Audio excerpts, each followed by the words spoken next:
düşünüp bir konuşmak lazım. Lokman Aleyhisselam'a nispet edilir.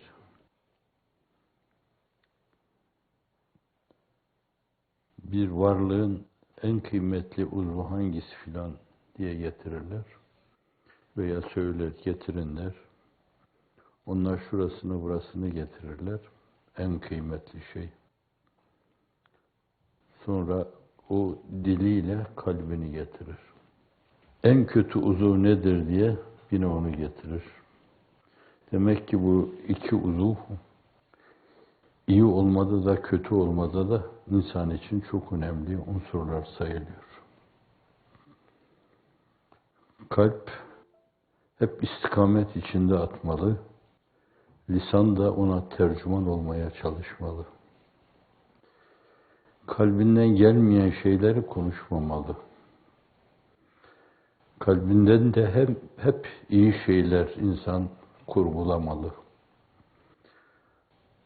Güzel şeyler oluşturmalı. Ağzından dökülen şeyler de o olsun.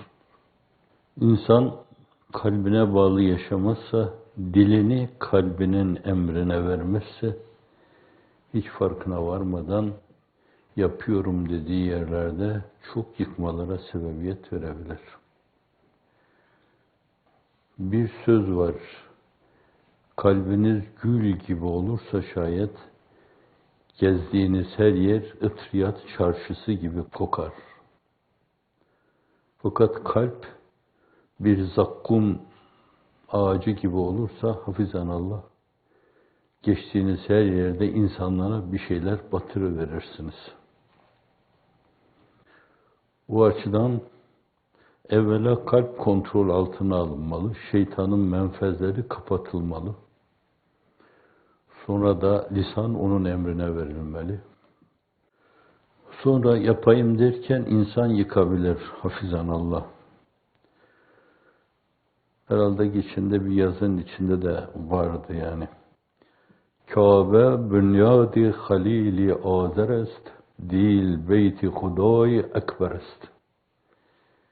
Kabe Hazreti İbrahim'in, Azer'in oğlu İbrahim'in binasıdır. Dil Allah'ın beytidir. Nazargâh-ı ilahidir.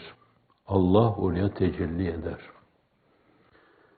Oraya hep inme şeklinde, otağını kurma şeklinde ifade ederler. Onlar müteşabih şeylerdir. Allah Celle Celaluhu zamandan, mekandan, hayizden münezzeh ve müberradır. Yemez, içmez, zaman geçmez, beridir cümleden Allah. Tebeddülden, tagayyürden, elvanı eşkaldan muhakkak ol müberradır. Ve bunlar birer selvi sıfattır, zat-ı uluhiyete nispet edilmez. Bu açıdan da o müteşabihi Cenab-ı Hakk'ın tecellisi şeklinde anlamak daha uygun. Öyle tecelli eder. Ama o tecelliler bir yönüyle bir güneşin tecellisi gibi değildir.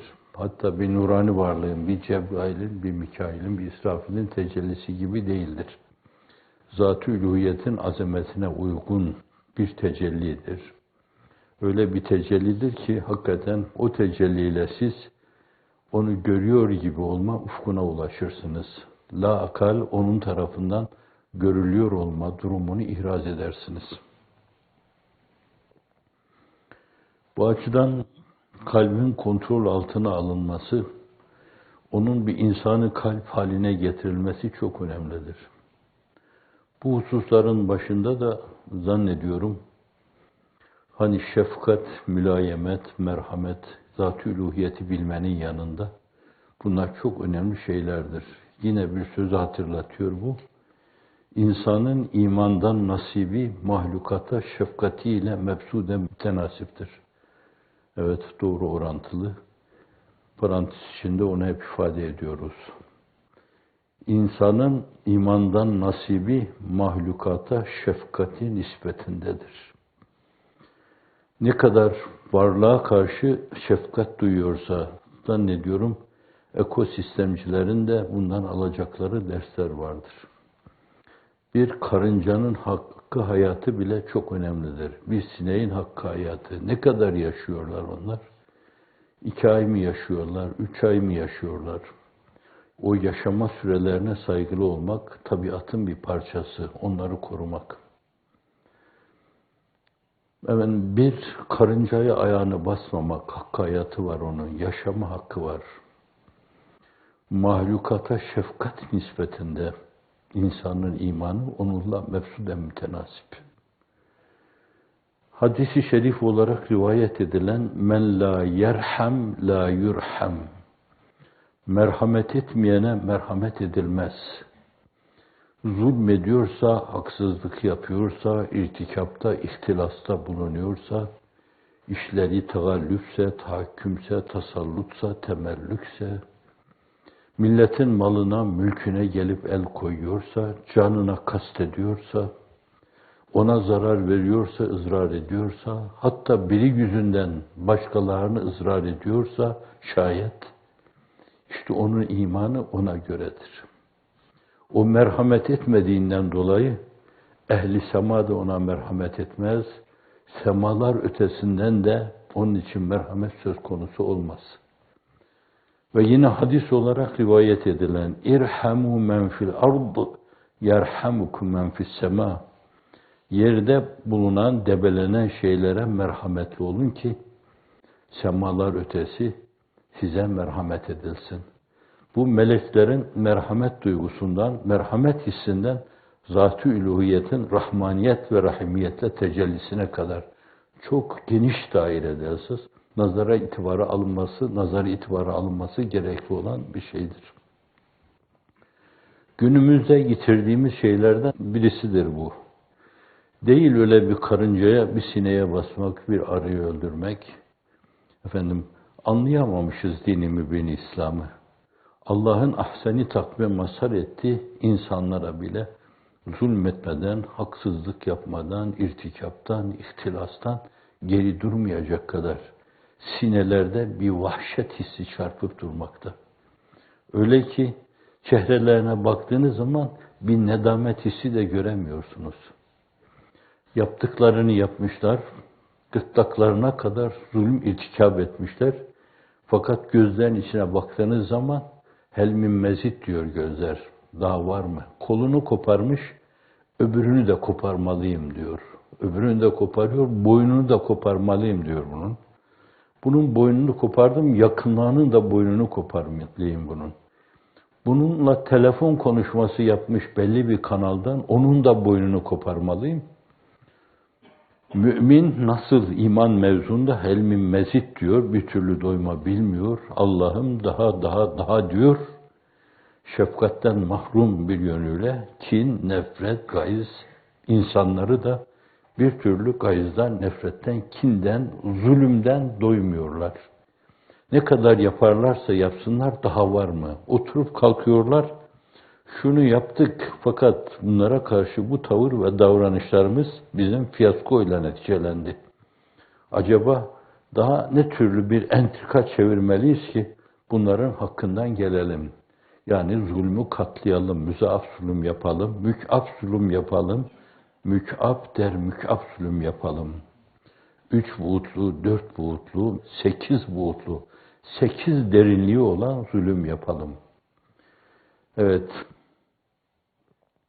çok küçük münasebetlerle bir suçluyla münasebeti varsa, oysa ki modern hukukta da, İslam hukukunda da suç hususidir ve cezası da hususi olur bunun. Babası da olsa, annesi de olsa, evladı da olsa, hanımı da olsa, kardeşi de olsa, birinin günahından dolayı başka birisi tezih edilmez. Katiyen ve katibeten. Şimdi zulme doymayan insanlar, şefkat mahrumu sineler, bu mevzuda işi azgınlığa vardıracak şekilde öyle bir zulüm deryasına yelken açmışlardır ki hafizan Allah. Bu onları şeytanın deryasına, şeytanın denizine er geç götürüp ulaştıracak. Şeytanla yan yana getirecek onları. Kim bilir, belki şeytan bile ben sizin kadar yapmamıştım diyecek. Onlardan uzak durmaya çalışacaktır. Şeytan bile. Evet, şefkat, re'fet, mürüvvet, bunlar insanın başta gelen evsaf-ı âliyeyi insaniyesi diyelim. İnsan bunlarla insan olduğunu ortaya koymuş olur. O yırtıcılık o canavarlarda var. Onlar diş gösterme, bağışlayın, salya atma, karalama, hırlama, insanların içine korku salma. Allah bunu o mahlukata vermiş. Zannediyorum onlarda bile her zaman böyle bir şey olmuyor. Değişik vesilelerle arz ettim. Hayvanlarla alakalı o belgeselde bir tane panterin veya kaplanın, bağışlayın, bir maymunu derdest ettiğini gördüm bizzat canlı. Yakalarken de tabii esas nefes borusunu yakalıyor, oradan boğuyor, onu öldürüyor. Nereden onu öldüreceklerini biliyor o vahşi hayvanlar. Buna da isterseniz hani günümüzde hissi tabii diyorlar. Biz sevki ilahi diyoruz. Besin zinciri adına yapılıyor bunlar. O da tecviz ediliyor. Biz de hayvanları kesiyor, güzel güzel yiyoruz yani. Antiparantisi bu. O hayvan gırtlağı sıkıldığından dolayı ölüyor. Fakat tam hamil müddetiymiş. O esnada doğum yapıyor. Gözümüzde gördüğümüz şey. Ağaca tırmanırken yapıyor bunu. Hemen o panter veya kaplan bırakıyor, avını bırakıyor. Bu defa yalarcasına o yavrunun üzerine eğiliyor. Böyle hala gözümün önünde canlanırken sağa sola bakıyor. Cins farklılığı var. Ben bunun için bir şey yapamam ki yani. Şimdi bunu alıp ben mememi ağzına veremem bunu bu. Almaz onu. Ne yapayım diye böyle acındırıcı şekilde çevreye baktığına şahit oldum. Keza suya düşmüş bir kuşu bir başlayın, bir dübbün. Düb biliyorsunuz. Ayı. Ne yapıp eliyle onu çıkardı. Sonra da bir zafer kahramanı edasıyla yemin başına onu koydu. Geldi beri tarafta. Sevinç içinde uzandı, yattı. Şimdi bu bir hayvanata böyle bakınca hani besin zinciri deyin onu, besleniyor onunla deyin, siz de yapıyorsunuz onu deyin. Fakat bir de günümüzde bir kısım tiranların, hususiyle İslam dünyasında Müslümanların kaderine hakim olan insanların sana da bulaştı, filana da bulaştı, falana da bulaştı, falanla da senin irtibatın oldu, filanlar da irtibatın oldu. Aynı telefon sistemini kullandınız, dolayısıyla suçlusunuz falan gibi bağışlayın, halk ifadesiyle eften püften meselelerle insanları tecziye etme, zulümde bulunma, içeriye atma, uydurma iddianameler hazırlama, bu iddianamelerle etrafa korku salma, insanların huzurunu kaçırma, hafizenallah. Dahası bir yönüyle itiraf diyecekleri şekilde esas iftiranameler yazıp önlerine koyma, buna imza atın deme, öyle imza attırma. Böylece kendi hesaplarına bir sürü müfteri oluşturma. Onlar itirafçı diyorlar. Müfteri oluşturma. Can korkusuyla, can havliyle veya içtiği ilaçla esasen aklını kaybettiğinden dolayı bunlar bugün ahval-i adiyeden şeyler. Çok rahat yapılıyor bunlar. Çok rahat yapıyor zalimler, hainler, fasikler, mülhitler, münafıklar. Çok rahatlıkla yapıyorlar bunları kendi hesaplarına, kendi saltanatları ve debdebeleri hesabına. Kadimden bu yana bu türlü argümanlar hep kullanılmış. Ama olmaya göre Firavun döneminde neler varsa Amnofis, Ramses, İbn-i Şems onlar onu kullanmışlar. Sezar kendi döneminde olan şeyleri kullanmış. Lenin kendi döneminde olan şeyleri kullanmış. Stalin kendi döneminde olan şeyleri kullanmış. Hitler kendi döneminde olan şeyleri kullanmış. Esas zulme bakınca bunları karakterize ettiğinizde veya bir tecrit mülazasıyla, soyut resim mülazasıyla resmini yaptığınız zaman o zamanın katkıda bulunduğu, girdi yaptığı şeyleri de görürsünüz. Ama görürsünüz ki bunların hepsi aynen. Saddam'ın yaptığı şeyler, Gazzafi'nin yaptığı şeyler, Abdullah'ın yaptığı şeyler, Bunlar resmi çizildiği zaman karşınıza hep aynı şeyler çıkacaktır. Fakat zamanın o gün için bulunan argümanların işin içine girmesiyle küçük bir farklılığı olacak. Fakat siz o desende onu çok rahatlıkla göreceksiniz. Bu insanda şefkatin getirilmiş olması. Yani insanın bağışlıyor musunuz? İnsanın hayvanlaşması, hayvandan daha aşağı hale gelmesi, düşmesi demektir. Kel en'am belhum atallu sebila. Kur'an-ı Kerim dediğine göre lisanı nezihine, onu uygun, muktezai zahire uygun olan budur. Şayet böyle demesem ben, mesele tam vaka mutabık olarak ifade edilmez diyor Kur'an-ı Kerim. Yoksa Kur'an lisan-ı nezihiyle söyleyeceği her şeyi öyle güzel söylüyor ki onları hiçbir bestede, hiçbir güftede o güzelliği göremezsiniz. Ama bir yerde kel en'am belhum atal. Kemeselil himar yahmilu esfara. Merkup, kitaplar yüklenmiş merkup. İlmi amele döndürmeyen ve kurumaya mahkum bir ilme sahip olan insana kitap taşıyan bir merkup nazarıyla bakıyor. Kemeselil kalp diyor. İn tahmil aleyhi yelhes ev tetruku yelhes. Üzerine gitsen de gitmesen de dilini sarkacak, telesmeye duracaktır. Efendim, Arapçadan alınan bir kelime Türkçemize de geçmiş, birbirine yakın aynen. Telesme, yelhes. Kur'an-ı Kerim öyle zalimleri ifade ederken bağışlayın işte kimisini merkuba benzetiyor, kimisini kelbe benzetiyor, kimisini hayvan, mutlak manada hayvana benzetiyor. Ahseni takvime mazhar olan, kendi donanımını yerinde kullanan, rantabul olarak kullanan, insanlığın ihtihar tablosu gibi sallallahu aleyhi ve sellem, Ebu Bekru, Ömer'u, Osman'u, Ali gibi ve Enbiya-i İzam gibi demek daha uygun. Hususiyle onların içinde Ülül Azim peygamberler gibi donanımlarının hakkını veren insanlar, ahseni takvime mazhariyetlerini sergileyen insanlar, ona göre âlâ-i illiğini kemalata ulaşıyorlar. Her zaman bir maiyet yaşıyorlar, solukluyorlar. Her zaman bir nefahati ilahi ile soluk alıp veriyorlar. Her zaman öyle. Mahiyeti insaniyeye sadık kalmaları sonucunda oluyor. Bir öyle olma, bir de böyle olma. Hazreti Mevlana'nın ifadesi, çok iyi bilirsiniz onu. Bazen melekler bizim nezahet ve inceliklerimize imrenirler. Bazen de şeytanlar küstahlıklarımızdan nefret duyarlar, tiksinti duyarlar diyor. Hazret söz sultanı birisidir. Hazreti Resulullah'ın yolunda sallallahu aleyhi ve sellem bir söz sultanıdır. Âlâ-i illiğinle esfeli safiliğini bu kadar güzel ifade etme çok ender olur yani. Cebrail'in önüne geçme de mukadder. İnsanlığın iftihar tablosu. Yürü top senin, çevkan senindir bu gece diyor Cebrail aleyhisselam. Hatta rivayetlerde ben Allah'a kurbette bir adım daha atsam yanarım. Benim ufkumu aşar o diyor. Ama bir cismaniyet, maddi bir varlık.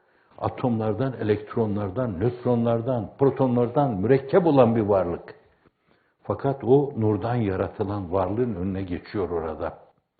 Demek ki mahiyeti insaniye o ufka ulaşmaya müsait şekilde yaratılmış. Ama bir de öyle şeyler yapıyor ki şeytan zil takıp oynuyor. İşin doğrusu ben bu kadar küstahlığı Allah'a karşı hiç yapmadım diyor. Zil takıp oynuyor. Beyni arıyorlar bulamayınca masum evde hiçbir şey bilmeyen, hangi hadisenin, tarihin hangi gününde olduğunu bilmeyen hanımını tutup götürüp içeriye atıyorlar. 1 sene, 2 sene içeride duruyor. Sonra savcılık iddianame hazırlıyor. Diyor ki katlanmış, müebbet hapis bunun için. Neden? Beyi gaybubet ediyor bu, haber vermiyor, nerede olduğunu haber vermiyor ondan dolayı. Ve zannediyorum Kur'an-ı Kerim'in dediği şeyler hayvan, himar, kelp bir yönüyle bunların yanında çok yukarıda kalıyor. ve biraz evvel panteri, kaplanı arz ettim, bağışlayın. Dübbü arz ettim yani. Mahlukata şefkatleri karşısında. Bu meselenin bir yanı. O re'feti, şefkati, merhameti olmayan insan, insanlıktan soyulmuş. Ben Müslümanım dese de, ben onu getirmek istiyorum dese de, ona göre bir sistem kurmak istiyorum dese de, vallah da yalan, billah da yalan, tallah da yalan.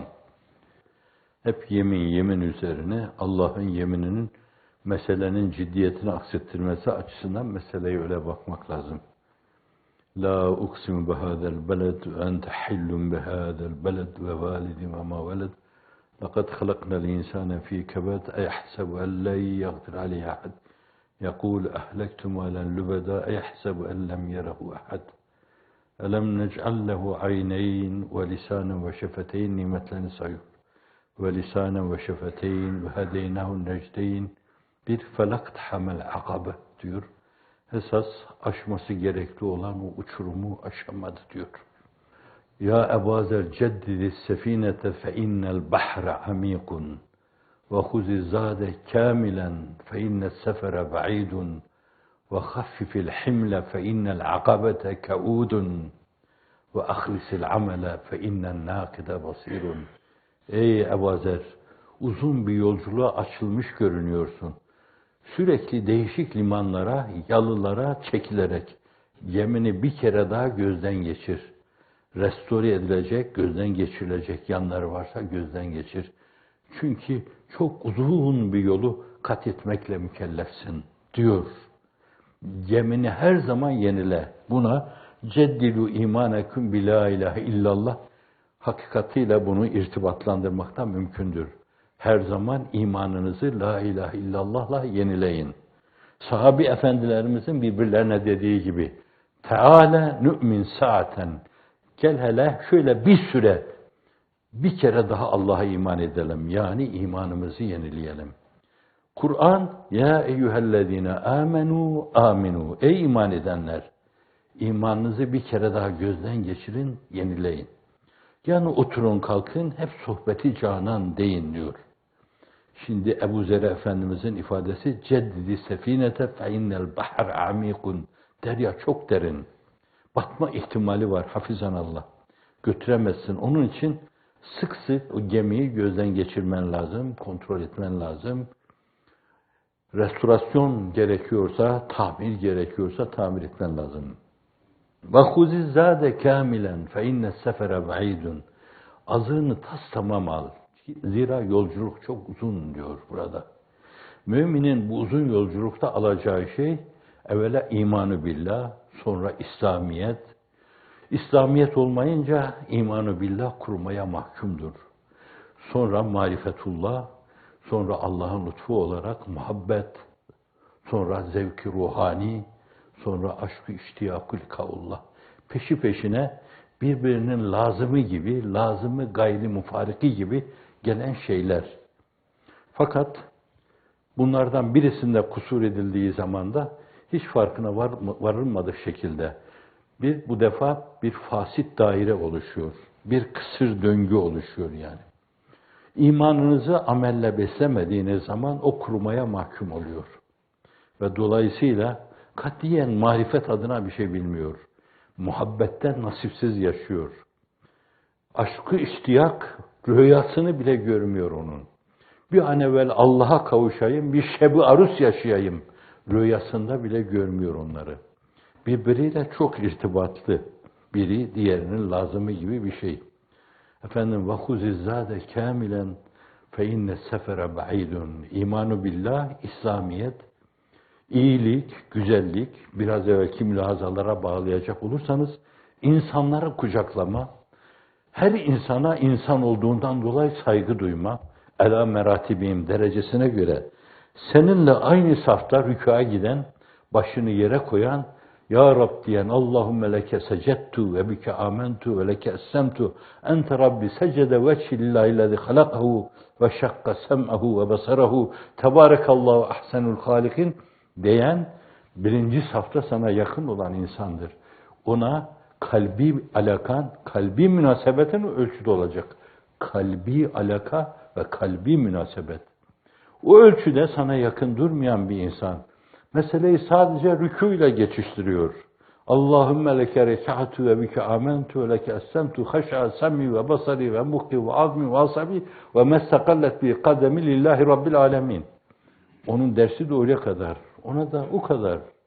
Birisi de ayakta duruyor, el pençe divan duruyor, kemer beste ubudiyetle. Ona da o kadar duruyor. Biri de arkada bir koltukta oturuyor, bu olup biten şeylere bakıyor. Biri de daha uzaktan bakıyor, ya bunlar hakikaten çok iyi insan tavırlar sergiliyorlar yani. Bunlarla uzun yol alınabilir diyor.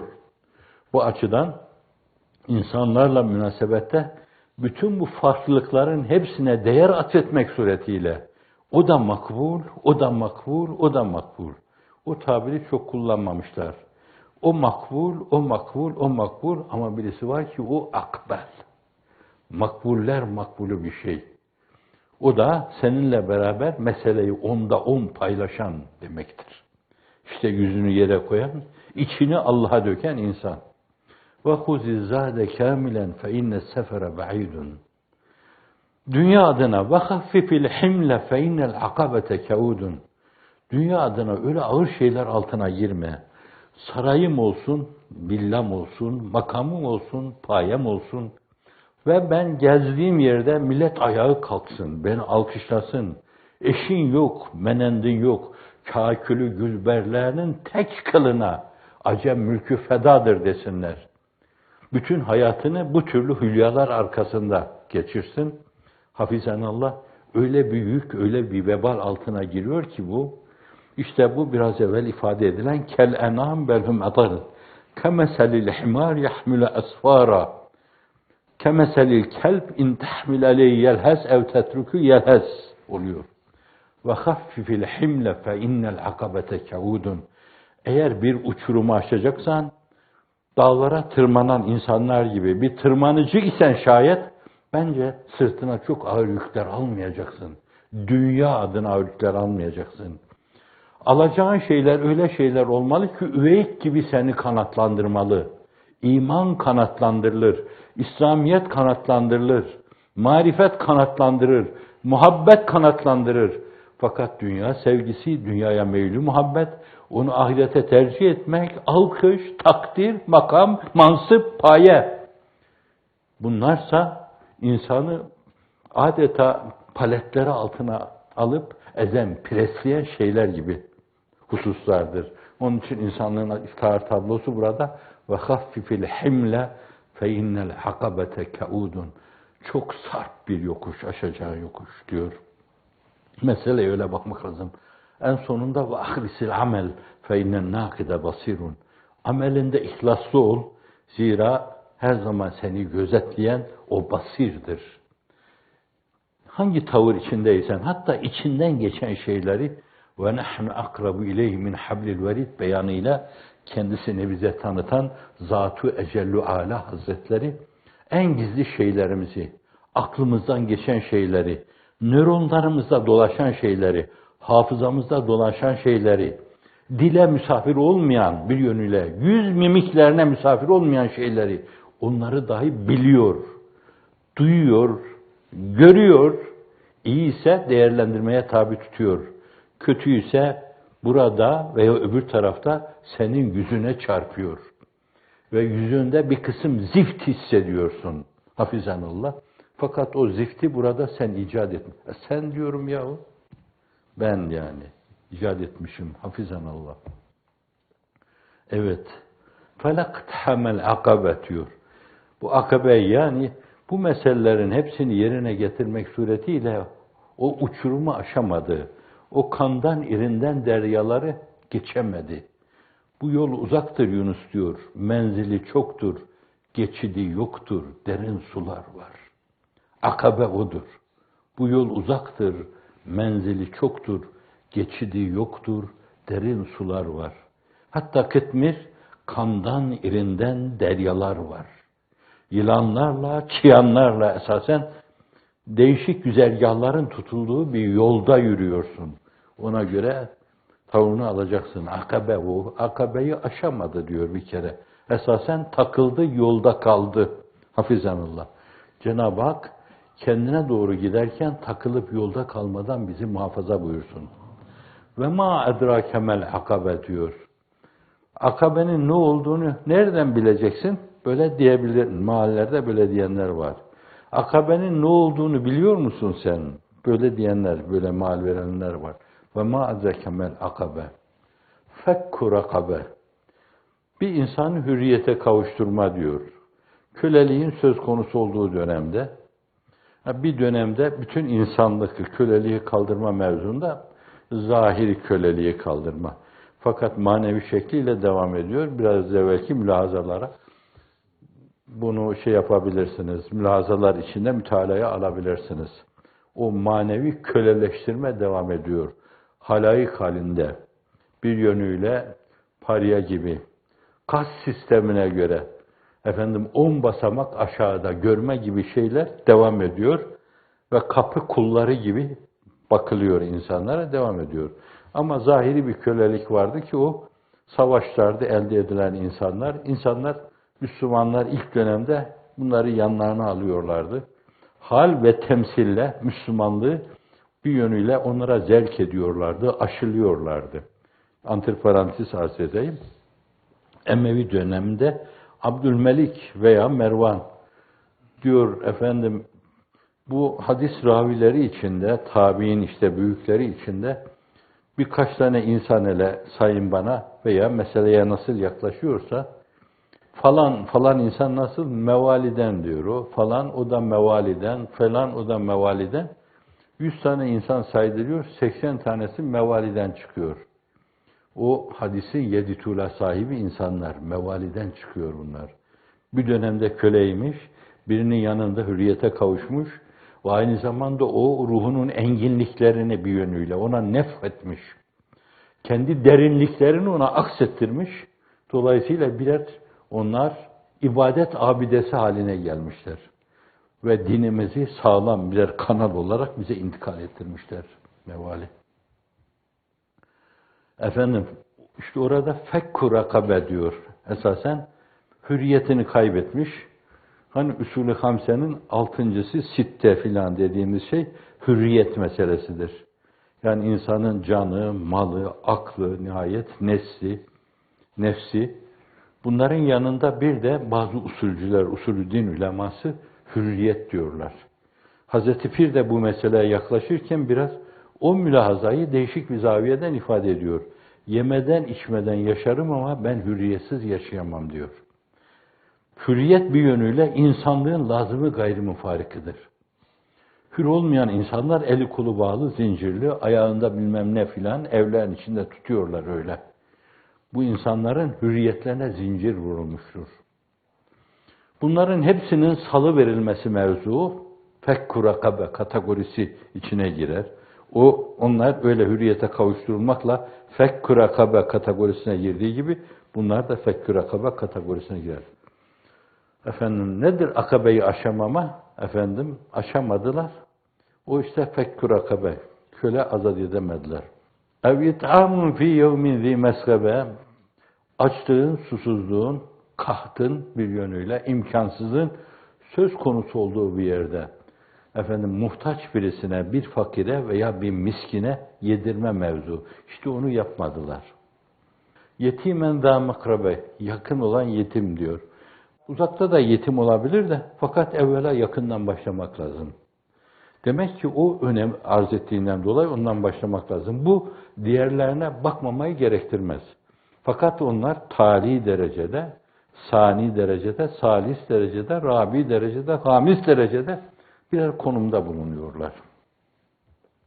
Yetimen za makrabe, ev miskinen za metrabe. Miskin kelimesi esas döşeği kum, yorganı da hava, atmosfer tarif ederken öyle diyorlar. Fakirin daha dununda esasen. Fakir şöyle böyle kutulaya mutla yaşayan ölmeyecek kadar. Hazreti Ebu Hüreyre gibi devsin arslanı. Bazen diyor ki minberle Ayşe validemizin hücre-i saadetleri arasında sara tutmuş gibi titrerdim de ben saralı diye bakarlardı canım çıksın. Ama ben esas açlığımdan yani günlerce bir şey bulamadığımdan dolayıydı. Onun için insanlığın iftihar tablosu da eline geçen her şeyi ona arkadaşlarını da çağır hemen suffede yiyiversinler derdi, bakardı. Fakat her zaman da olmazdı yani. Dolayısıyla kendi Müslim-i Şerif'te de gördüğüm, Buhari Şerif'te de gördüğümüz gibi evet, çok defa saralı bir insan gibi kendimden geçer, bayılır, çırpınırdım da yanından gelip geçenler bu adam galiba efendim saralı insan filan derlerdi. Epilepsi yaşıyor falan derlerdi. Ama açlıktandı. İşte bu miskin yani. Döşeği kum, yorganı da hava, atmosfer. Yağmur yağar üstüne, kar yağarsa yine orada kar yağmıyordu çok. Kar yağarsa üstüne filan. Yastığı da kumdan bir şeydi öyle. Öyle bir şey görüyorlar. Yani kutülaya mutun bile altında geçerek. Bir de işte ev miskinen zâmetrebe diyor böyle. Yanı yerde. Ve bir Türkçemizde de bir idiom vardır. Yanı yere gelesi filan derler. Bu bir yönüyle beddua gibi bir şey. Öyle bir fakr zaruret içine düşesin veyahut da kabre giresin manasında bir idiomdur bu da. Sonra da ثُمَّ كَانَ مِنَ الَّذ۪ينَ آمَنُوا وَتَوَاصَوْا بِالصَّبْرِ وَتَوَاصَوْا بِالْمَرْحَمَةِ ثُمَّ كَانَ مِنَ الَّذ۪ينَ آمَنُوا وَتَوَاصَوْا بِالصَّبْرِ diyor. Bu önemli esasen akabeleri aşma. Sadece sabretmek değil yani. Mesela ashab-ı sabır der yani Kur'an-ı Kerim diyebilirdi. Müşareketün beynel isneyn fesaiden manası bu. La akal iki kişinin bir şeyi paylaşmasına denir burada. Bu eski tıpta kullanılırdı temarüz. Hastalık ishar etme. Bir onda kullanılır yani. Olmadığı halde bir şeyi öyle gösterme. Bir ikinci şey de iki kişi arasında bir şeyi paylaşma ve daha çok kişiyle bir şeyi paylaşma manasına gelir. Onun için Arapça ifadesiyle müşareketün beynel isneyn fesaiden sözüyle ifade edilir bu sarfta. Ve tevassav bil hak Nasr suresinde de ifade buyurulduğu gibi demek ki insan dişini sıkıp sabredilecek şeyler karşısında sabretmeye kendisini zorlasa da bazen kendine yetmeyebilir esasen. Demek ki o işi paylaşmak lazım. O zaman yine bir hadisle meseleyi vurgulayalım. Men lem yehtemme bi emril müslimin feleyse min. Müslümanların derdini Müslümanlarla paylaşmayan onlardan değildir. Demek ki o duyguyu paylaşmıyor. Bir duygu paylaşımı içinde olmadığından dolayı onun derdini de paylaşmıyor. Dolayısıyla bazen insan tek başına gelen gaileler ve devahi karşısında ne kadar sabırlı olursa olsun sarsılabilir. Baş başa vermek lazım o mevzuda. Birbirine destek olmak lazım. Moralize etmek lazım. Rehabilitasyona tabi tutmak lazım. Ve tevasav bis sabr. Birbirlerine karşı sabır tavsiyesinde bulunurlar. Sabır bak şu faydası var. Ve tevasav bis sabri ve tevasav bil merhame. Bir de en son herhalde konuyla alakalı kendi aralarında yine bir araya gelince hep merhamet tavsiyesinde bulunurlar. Amanın bak lafz-ı celaleden sonra gelen iki tane isim var. Er-Rahman, Er-Rahim. Daha sonra Esma-i İlahi içinde El-Hannan, El-Mennan var. Er-Rauf var. Bütün bunlar Cenab-ı Hakk'ın re'fetini, şefkatini, merhametini, mülayemetini, utufetini ifade buyuruyor. Öyleyse hani bir yerde kendi aranızda meseleleri müzakere ederken hep merhamet tavsiyesinde bulunun. Ve tevasav bil merhame. İşte bütün bunları söyledi. Bu mezaya ve fezaili söyledikten sonra ulaike ashabul meymene. İşte bunlar uğurlu insanlardır. Nasıl uğurlu? Ve emma men utiye kitabehu bi yeminihi feyekulu ha mukrahu kitabiye inni zanentu enni mulaqin hisabiye. Allahumme veffikna ya erhamer rahimin. Kitabını sağdan alacak insanlar. Hayatlarını yümünlülük içinde götüren insanlar. Hep böyle iyilik düşünen, iyilik mülahazasıyla oturup kalkan, iyilik rüyaları gören ve herkese iyilik elini uzatan insanlar. Ayetlerimizi tekzip edenlere gelince, inkar edenler, nankörlere gelince bunlar da uğursuz insanlardır. Defterlerini sol taraftan alacak insanlardır. Hayatlarını hep uğursuzluk içinde geçiren insanlardır. Kemeselil himar insanlardır. Kemeselil kelp insanlardır. Kel en'ami belhum adal türünden insanlardır. Allah o derekeye, sukuttan muhafaza buyursun. Ahseni takvime mazhariyetin gereği olan âlâ-i illiğini, kemalatı insaniye ile hepimizi Cenab-ı Hak serfiraz kılsın. Amin.